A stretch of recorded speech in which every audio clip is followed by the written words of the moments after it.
গরমকালে সপ্তাহে 2 দিন স্নান করাতেই পারেন। শ্যাম্পুটা অপশনাল, দিতেও পারেন নাও দিতে পারেন।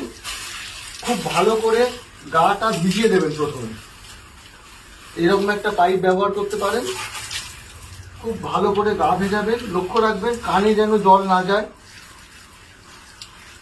প্রথমে গাটা খুব ভালো করে ভেজাবেন।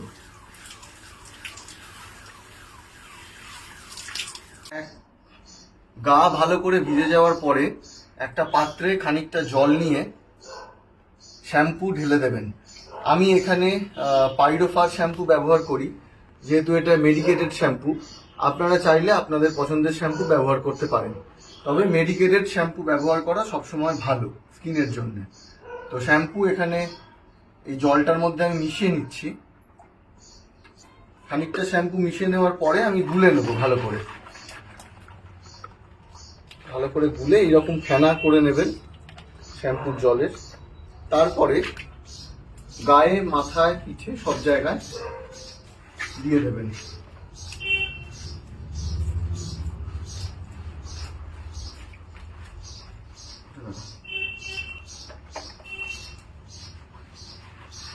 খুব ভালো করে পুরো পিঠে, গায়ে, বুকে, মাথায় সব জায়গায় শ্যাম্পু দেবেন। আর একটু মাসাজ করে দেবেন ভালো করে, যাতে স্কিনের তলায় শ্যাম্পুটা যেতে পারে। সেই কারণে আগে গাটা ভিজিয়ে নেওয়ার কথা বলা হয়েছিল, যাতে শ্যাম্পুটা গায়ে যেতে পারে। মনে রাখবেন গরমকালে সপ্তাহে 2 বার বা তার বেশি করাতেই পারেন, তবে শ্যাম্পুটা 1 দিন করাবেন। শ্যাম্পু 2 দিন করানোর দরকার নেই। শ্যাম্পু সপ্তাহে 1 দিন করালেই হবে, অথবা আপনি 2 সপ্তাহে 1 দিন শ্যাম্পু করাতে পারেন, তবে স্নানটা করাবেন অবশ্যই।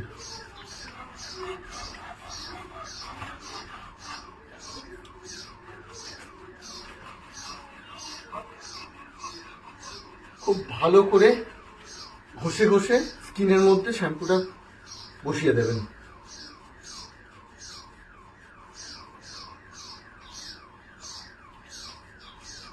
শ্যাম্পু খানিকক্ষণ গায়ে রাখবার পরে ভালো করে ধুয়ে দিতে হবে।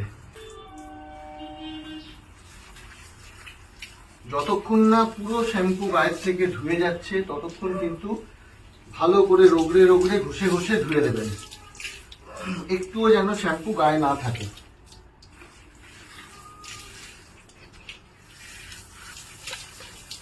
যেখানে যেখানে শ্যাম্পু দিয়েছেন সব জায়গায় খুব ভালো করে জল দিয়ে ধুতে হবে।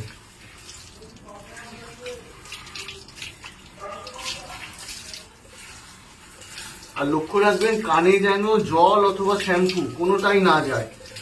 আর যদি কোনো কারণে একটু আধটু জল ঢুকে যায়, ঘাবড়াবেন না।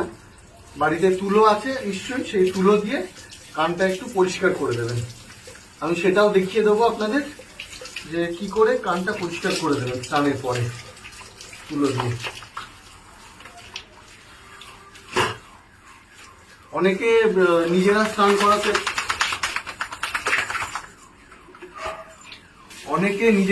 করাতে ভয় পান, যে জল ঢুকে যাবে বা কিছু, সেরকম কিচ্ছু ব্যাপার নেই।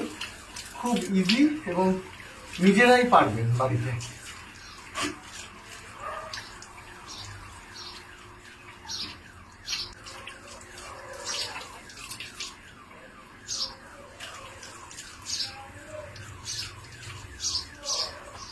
কুকুর এগুলো খেলা, কুকুর জল নিয়ে খেলা করতে ভালোবাসে। স্নানের সময় ও নানা রকম খেলা করে, যতক্ষণ পারে খেলা করে।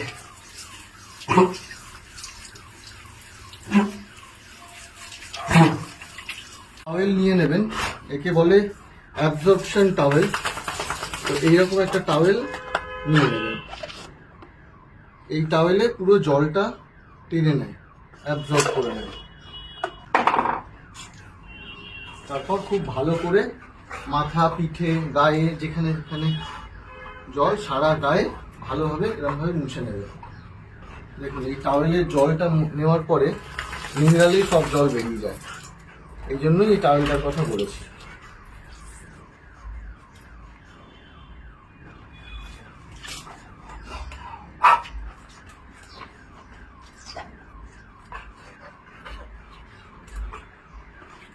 80% জল এই টাওয়েল দিয়ে মুছে দেওয়া যায়, আর বাকিটা ড্রাই করে দেবেন ড্রায়ার দিয়ে, সেটাও দেখাচ্ছি।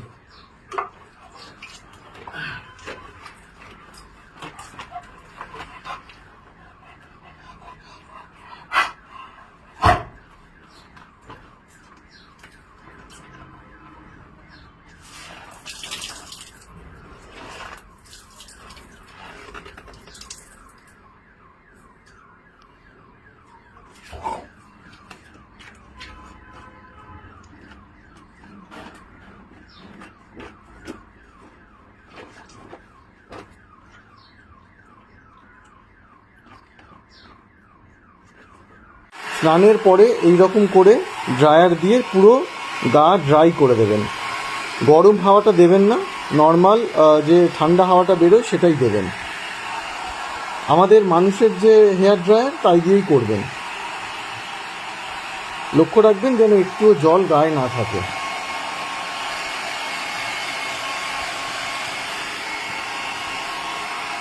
খুব ভালো করে আমি দেখাই কীভাবে করবেন।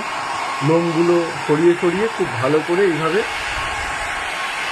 ড্রায়ার দিয়ে ড্রাই করবেন।